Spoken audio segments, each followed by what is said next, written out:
Hi, my name is Patrick and this is Prep Mindful, your daily video practice in mindful test prep. Coming at you today with an SAT math question. This was question 14 from section 3, the no calculator section, on the SAT that was administered in April of 2017. Pause the video! Right there, you could pause it, take a crack at it yourself, and then unpause the video and watch the explanation. You know, learning. Because we're getting in there. It reads, the boiling point of water at sea level is 212 degrees Fahrenheit. I agree. For every increase of 1,000 feet above sea level, the boiling point of water drops approximately 1.84 degrees Fahrenheit. Which of the following equation gives the approximate boiling point B in degrees Fahrenheit at h feet above sea level? In situations like this, where I have to identify which equation is appropriate, I usually like to start by plugging in the simplest number I can to figure out what would be true.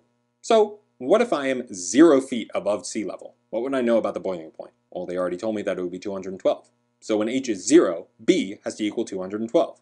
Let's look at the answer choices and see what we can eliminate. A, that would make the 1.84h drop out, so b would equal 212. Damn. B, same thing. So A and B stay around. And then C, when h equals 0, b should equal 212. But that would make b equal 0, so goodbye C. And then D, b equals 1.84 times 212 minus 0.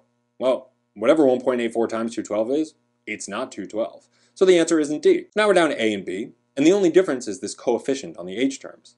But if we go back to the problem, h is feet, but we know that the boiling point changes with every increase of 1,000 feet. 1,000 feet makes it go down 1.84 degrees Fahrenheit. So whatever this coefficient on the h is, it shouldn't be 1.84, because with every foot, it's not as if it'll change by 1.84 degrees. It's with 1,000 feet.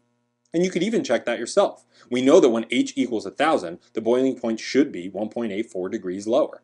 But if you plug in 1,000 for h, look at answer choice A. It'd be a negative boiling point. Sounds like something that would happen on Mars or Venus.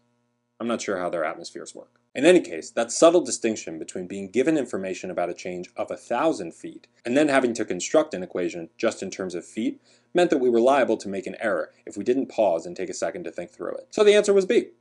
Cool. If you enjoyed this video and found it helpful, why not subscribe to our channel? And if you have any questions about this or any other problem, feel free to hit me up in the comments below, or you can email me at prepmindful@gmail.com.